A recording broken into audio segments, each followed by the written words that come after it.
नमस्कार मित्रांनो, आपल्या यूट्यूब चॅनलवरती तुमच्या सर्वांचं स्वागत आहे. आपण 21 तारखेसाठी मार्केट ॲनालिसिस करणार आहोत, कारण का उद्या इलेक्शन असल्यामुळे उद्या मार्केट बंद राहील. तर बघायला गेलं तर निफ्टी जेवढे आज वरच्या बाजूला तिनं मोमेंटम दिलं तर तेवढं तिनं खालच्या बाजूला पण मोमेंटम दिलं. कारण का तुम्ही बघू शकता दुपारच्या पिरियडमध्ये म्हणजे ॲक्च्युली 11 नंतर निफ्टी कम्प्लिटली साईडवेज झाले होते आणि इथं तिच्या रेजिस्टन्स झोनपाशी ट्रेड करत होते आणि नंतर तिच्यात बाकी ते मोठं रिव्हर्सल आलं. तर आता उद्याचं जर मार्केट बघायला गेलं तर आता एक खाली सपोर्ट झोन आहे, तिथे मार्केट आलेलं आहे. तर उद्या पण मार्केट म्हणजे 21 तारखेला गॅप डाऊन या साईडवेज ओपन होऊ शकतं. कारण का तुम्ही बघू शकता तिच्या सपोर्ट झोनपाशी किती मोठी रेड कॅन्डल आलेली आहे आणि ही अशी कॅन्डल जेव्हा सेलरचा मार्केटमध्ये डॉमिनन्स जास्त असतो तेव्हा या टाईपच्या कॅन्डल तयार होतात. कारण का तुम्ही बघू शकता पहिल्यांदा पण मी तुम्हाला इथे पण जेव्हा ॲनालिसिस केलं होतं तेव्हा तुम्हाला बोललो होतं सपोर्ट झोनला इतकी मोठी रेड कॅन्डल क्लोज झाली त्यामुळे मार्केटमध्ये सेलिंग येणार.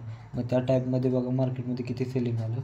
तसंच आता उद्या पण मार्केटमध्ये सेलिंग येऊ शकतं आणि तुम्हाला मी जास्त करून प्रिफर करेन की ह्या झोनचं ब्रेकडाऊन झाल्यानंतर ट्रेड प्लॅन करा.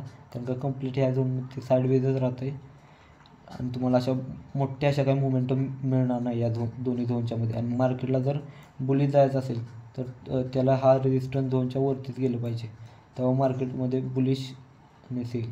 नाहीतर उद्याचं पण मार्केट साईडवेज या गॅप डाऊन ओपन राहील. तुम्हाला दाखवतो मी एक झोन मार्क करतो. ह्या झोनमध्ये उद्या कुठेतरी निफ्टी ओपन होईल आणि असंच आपण बँक निफ्टीसाठी पण ॲनालिसिस करूया थोडंफार.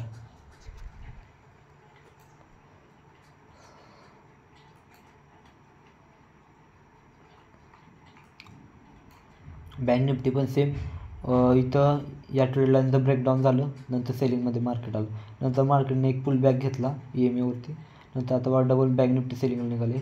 उद्या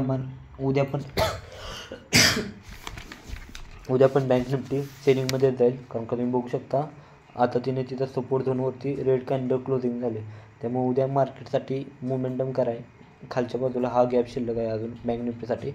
आणि उद्या ह्या झोनमध्ये कुठेतरी मार्केट ओपन होईल म्हणजे 21 तारखेला उद्या. म्हणजे कारण का आपण उद्या इलेक्शनची सुट्टी असल्यामुळे मार्केट डायरेक्ट परवा दिवशी ओपन होणार आहे. तर उद्या मग बँक निफ्टीच्या ह्या लेवल राहतील, ह्या लेवलच्या खाली तुम्हाला चांगल्या सेलिंगला ऑपॉर्च्युनिटी मिळतील. आणि जर बाईंग पाहिजे असेल तर हा जो रेजिस्टन्स झोन आहे हा रेजिस्टन्स झोनचं ब्रेकडाऊन झालं पाहिजे आणि वरती मग बाईंग होऊ शकतं. नाहीतर आज जशा इतर सेलरच्या पोझिशन बिल्डअप झालेत, कारण का आधी हा एक सपोर्ट झोन होता आणि जेव्हा सपोर्ट झोनचं ब्रेकडाऊन होतं तो ॲज अ रेजिस्टन्स झोन काम करायला सुरुवात करतो. मग तसंच झालं मार्केटने ह्याला रेजिस्टन्स कन्सिडर करून मार्केटमध्ये सेलिंग आलं आणि एक ह्याला आपण हेल्दी पुलबॅक पण म्हणू शकतो आणि रिटेस्ट पण झालं मार्केटचं. मग उद्या पण आणखीन मार्केट सेलिंगमध्ये जाण्याची शक्यता जास्त आहे बाईंगपेक्षा आणि इथेच कुठेतरी साईडवेज ओपन होईल. त्यामुळे अजून तरी मार्केटमधली निगेटिव्हिटी कमी झाली नाही. जरी FIचं सेलिंग बंद झालं असेल मार्केटमधलं म्हणजे थोडंफार कमी झालं असेल तरी पण मार्केट अजून पाहिजे असा वरच्या बाजूला मोमेंटम देत नाहीत. कारण का अजून मार्केटमध्ये थोडासा बेरिशपणात आहे आणि उद्या जर ह्या झोनचं ब्रेकडाऊन झालं तर मग एक लास्ट झोन आहे बँक निफ्टीसाठी सपोर्टसाठी.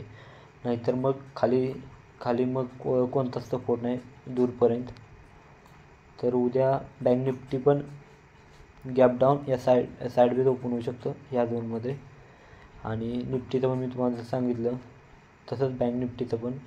तर बघूया आता उद्या मार्केट कसं ओपन होतं आहे.